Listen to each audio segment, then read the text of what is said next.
Ay gara jabeenya ilma namaa. Namichi suuraa asirratti argitan kun hojjettuu manaa isaa meeshaa qara hin qabneen iddoo baay'ee qaama ishee irratti miidhaa geessisee erga geessiseen booda immoo gudeeddaa irratti raawwatee mana isaa keessa dhoksee uummanni naannoo to'annaa jala oolchan. Ashamaa akkam jirtu hordoftoota kabajamtoota chaanaala kootii kan biyya keessaa kan biyya alaa bakka jirtanitti nageenyi waaqayyoo isin haa baay'atu. Akkam jirtu ana obboleettiin keessan nagaa gootuun qaba galata waaqayyoo isin jecha. Egaa hordoftoota kee akkuma suuraa namticha kanaa argitanii namtichi kun kan jiraatu biyya keessa jira. Hojjettuu manaa ofii jechuudha. Hojjettuu manaa isaa meeshaa qara hin qabneen mucayyoo kan isaa hojjettu jechuudha. Hojjettuu manaati. Meeshaa sagalee hin qabneen qaama ishee kukkutee sanaan booddee immoo gudeeddaa irratti raawwate jechuudha. Sila bara maal keessa jirraa? Maali gara jabeenya ganaa? Ilmi namaa maal ta'ee bineensa ta'e moo maalidha sin? Ilmuma namaa kan akkamitti ilaalla jira namni? Amma sirii immoo dhiirumatti maxxanuu baay'ee nu shakkisiiseera nuyi. Mee warri Itoophiyaa jirtan kun jiran hiriira ba'aa warri dubartoota dhugaa waaqa siin jedha. Hiriira ba'aatii falmadhaa kan ofirraa iyyaadhumaa jirran sila kun albeen nama qaqqala kun fooqirraa nama darba kun bakkuma argattee shinti beeti gudeedee bira hagata kun daa'ima waggaa 5-6 gudeedha maal argaa jirraa jool yaa waaqa koo maal taana ka eechuma deemna kaa jirana eechadhan biyya keenya keessa ara kana mootummaan nu hirmachuu qaba dubartoonni keenya sagalee ta'a dubartoonni biyya keessa jirtan bahaatii waan kan ofirraa balaaleffadhaa. Akka mootummaan to'annaa jala nu oolchu to'annaa muti hanga lubbuutti akka nu baasu dhugaa waaqaa jechuun lubbuu irratti faradani maal jaran wal jalaa laaltanii isin warri dhiiraa kun maaluma ta'e takka daa'ima waggaa 6-7 gudeedu takka dubartii immoo saraatinyaa ofii yoo jedhanii imalatti fidatan ishii gudeedu takka hin ajjeesu maaliif boo dubartiin maaluma sin goote haadha teessan obboleettii teessan haadha manaa teessanii bare waa sadi sinii taate dubartiin. Nah akkuma agartan kaa kun garuu to'annaa jala oolee jira jedhanii namtichi kun qabamee jira. Akkuma argaa jirtanii uummatatu qabee jira jechuudha. Uummanni naannoo sanii qabanii to'annaa jala oolchanii jiru jechuudha. To'annaa jala oolchanii isatu waa firdee wayii jiramoo keenya boruma baasanii immoo uummatatti gadi baasu sooraniitu uummatatti gadi baasu malee wanti waa irratti faradan jiru. Namni nama ajjiises namni namatti waan badaan namatti raawwates biyya keenya keessatti ajjiisu hin jiru.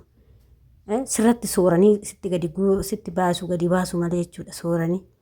Innaa osoo akka biyya biraa ta'e immoo lafa jalatti hidhanii silaa akkasii kana jechuudha. Innaa qabamee jira seera jalaa ba'uun hin danda'amu. Akkuma argaa jirtanii qabamee jira jechuudha. Kan ammoo dubartoonni dirqama hiriira baatanii ofirraa iyyachuu qabdu ofirraa falmachuu qabdu. Warroonni akkanaa kanarraa ofirraa falmadhaa dhugaa rabbi jechuudha. Hedduu nama gaddisiisa. Maali humnaan wanti tokko wanti ta'amu jira hin jiru. Osoo haadha manaa qabu waan akkasii irratti raawwachuu deema jechuudha. Sheemi koonu namni mtiyyuu sammuun isaa kun sila nama nagaa qabutu waan akkanaa kana fiigamoo namatti fiigamoo nama sammuun likkii hin jirretu waan akkanaa kanatti fiiga. Dhugaa waaqaa jechuudha. Kun nama sammuu qabne yoo ta'e malee namni sammuu qabu waan akkanaa kana yaaduu jechuudha. Osoo sammuu qabaate sababiin isaas ija uummataa kana hundaa biraa dhaabachuun ijaan laaluun amilee isaa yoomillee nama hin laala jedhee ilaalan hedduu nama gaddisiisa. Waan badaa ofumaa waan fokkataa hojjetanii deebi'anii qaana'u jechuudha uummata afootti. Maaliif hin qoxxabadanii? Keessattuu warra niitii qabu wanti maraatii bare. Qeerroo miti warrooma niitii qabdan kanatu maraata jechuudha. Innaa amma kun hojjettuu isaati. Hojjettuu isaati irratti immoo waan akkasii raawwate. Hojja suukaneessaa odoo gudeedee dhiisee kan ganaa albeedhaan bakka meeqa ishee waraanu. Maali jarana kana seerri hin jiru biyya keenya keessa seerrumti siruma dhimma dubartii hin jira silaa akkamitti dhimmi dubartii kun dubartiif iyyachuudhaaf guntuuna fooqirraa gad darbanti tuun hin gudeedamti tuun hin ajjeefamti tuun akka barbaadde godhama daa'imti waggaa 5 waggaa 6 gudeedu dhugaa rabbi jechuudha. Osoo tokkotti furtee wayii furmaanni kenname har'a hundumti isaatu akkanatti uummata keenya irratti hin chachisan jechuudha. Keessaa dubartoota keenya irratti daa'imman keenya irratti amma nama saalfachiisa yoo bee dhiirumatti maxxanu iyyuu sodaachaa jirra. Ani dhugaa rabbii garuma kiyyaa dhiiruma kanaa sodaachaa jira rabbi naa nyaatu sodaachaa jira jechuudha. Amma heeruma dhabneetti eenyamuu maalti mee mala nu mala akkam goona ka dhiirri yoo ati heerumte akkana godha.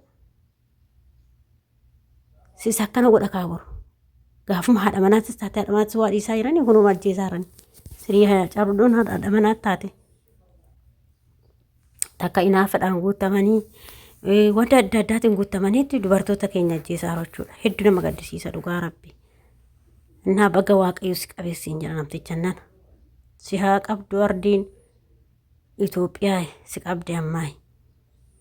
Kana ma jibbisiisa warri dhiiraa kun dhugaa rabbi bakka amma gaazii nutti jedhitaniyyus nama.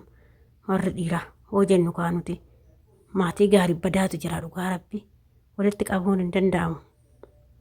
Innaa akkas isiniin jedha hordoftoota kiyyaa hedduu nama gaddisiisa. Nagaa ta'a fayyaa ta'a waaqayyo waan akkanaas irraa haa qabu.